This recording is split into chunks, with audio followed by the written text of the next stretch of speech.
നമസ്കാരം, welcome to the India Press. എൻ്റെ പേര് കൃഷ്ണരാജ്.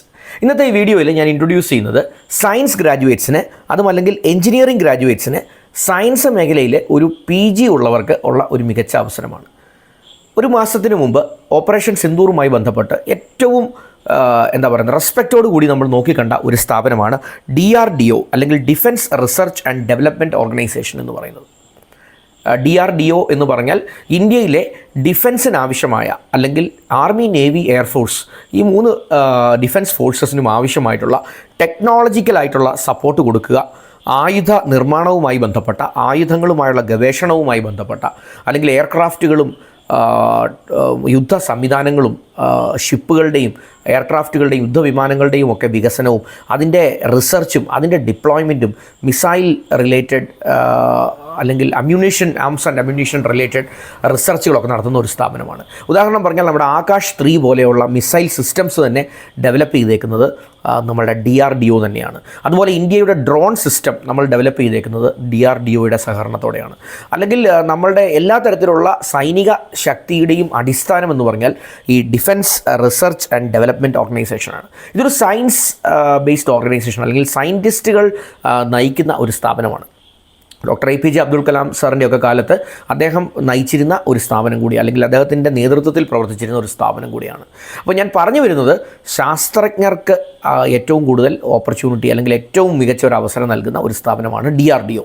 അപ്പോൾ നിങ്ങൾക്കൊരു സയൻസ് ഡിഗ്രി ഉള്ള ആളാണെങ്കിൽ, ഒരു ടെക്നോളജി ബേസ്ഡ് ഡിഗ്രി ഉള്ളവർ, ഒരു സയൻസ് സബ്ജക്റ്റിൽ പോസ്റ്റ് ഗ്രാജുവേഷൻ ഉള്ളവർ, അതുമല്ലെങ്കിൽ ഒരു എഞ്ചിനീയറിംഗ് സബ്ജക്റ്റ് ഉള്ളവർക്ക് ഈ DRDOയിൽ നല്ല ഒരു അവസരമാണ്.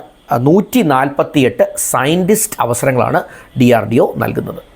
അപ്പോൾ ഈ അവസരങ്ങൾ ആർക്കൊക്കെ ഉപയോഗിക്കാം, ഇതിനെങ്ങനെ അപ്ലൈ ചെയ്യാം, എന്തൊക്കെ ക്രൈറ്റീരിയ, എലിജിബിലിറ്റി വേണം, ഈ കാര്യങ്ങളൊക്കെ ആയിരിക്കും ഞാൻ ഈ വീഡിയോയിൽ പറയുക. വീഡിയോ മുഴുവനായി കേട്ട് ഒന്ന് മനസ്സിലാക്കി ഇതിനു വേണ്ടി ഒന്ന് അപ്ലൈ ചെയ്യാൻ ശ്രമിക്കാം. Once again welcome back to this channel.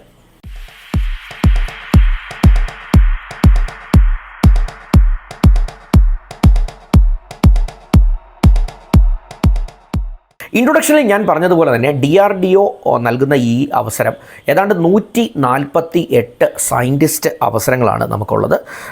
ഇതിനകത്ത് ഏതൊക്കെ കാറ്റഗറിയിലാണ് എന്ന് ചോദിച്ചാൽ കുറേയധികം ഏതൊക്കെ സബ്ജക്റ്റ് പഠിച്ചവർക്കാണ് എന്നുള്ളത് ഞാൻ പറയാം. അതിനകത്ത് ഏതൊക്കെ സ്ഥാപനങ്ങൾ, DRDOയുടെ അസോസിയേറ്റഡ് കുറേ സ്ഥാപനങ്ങളിലേക്കാണ് ഈ ഒഴിവുകളെല്ലാം ഉള്ളത്. ഒന്നാമത് DRDO നേരിട്ട് കുറേ ഓപ്പർച്യൂണിറ്റീസ് അവർക്കുണ്ട്. അതുകൂടാതെ എയറോനോട്ടിക്കൽ ഡെവലപ്മെൻറ്റ് ഏജൻസി അല്ലെങ്കിൽ ADA എന്ന് പറഞ്ഞ ഒരു സ്ഥാപനം, weapons and electronics system engineering establishment എന്ന് പറയുന്ന ഒരു സ്ഥാപനം, കോളേജ് ഓഫ് മിലിറ്ററി എഞ്ചിനീയറിംഗ് എന്ന് പറയുന്ന സ്ഥാപനം, ആംഡ് ഫോഴ്സസ് മെഡിക്കൽ കോളേജ്, അതിൽ തന്നെ നോർത്ത്, സെൻട്രൽ, സൗത്ത് ഡിവിഷനുകൾ, ഇതിലെല്ലാമായിട്ടായിരിക്കും ഈ സെലക്ഷൻ അല്ലെങ്കിൽ ഈ അവസരങ്ങൾ വരിക. അപ്പോൾ ഞാൻ ഇപ്പോൾ പറഞ്ഞ ഈ സ്ഥാപനങ്ങളിൽ അല്ലെങ്കിൽ DRDOയുടെ കീഴിൽ വരുന്ന ഈ സ്ഥാപനങ്ങളിലെല്ലാം ഈ അവസരങ്ങൾ ഓപ്പൺ ആണ് എന്നുള്ളത് മനസ്സിലാക്കുക. ഇനി ഒരു ഗേറ്റ് സ്കോർ, നിങ്ങൾക്ക് ഇപ്പോൾ വാലിഡ് ആയിട്ടുള്ള ഒരു ഗേറ്റ് സ്കോറിനെ അടിസ്ഥാനമാക്കിയായിരിക്കും സെലക്ഷൻ ക്രൈറ്റീരിയ എന്നുള്ള കാര്യം പ്രത്യേകം ഒന്ന് മനസ്സിലാക്കാം. സാലറി സ്ട്രക്ചർ വരുന്നത് ഏതാണ്ട് 56,100 രൂപയാണ് ബേസിക് പേ ആയിട്ട് ഇവർ പറയുന്നത്. ഈ 56,100 ബേസിക് പേ എന്ന് പറഞ്ഞാലും ഏതാണ്ട് 1 ലക്ഷം രൂപയുടെ അടുത്തായിരിക്കും നിങ്ങളുടെ ടോട്ടൽ നെറ്റ് പേ വരിക.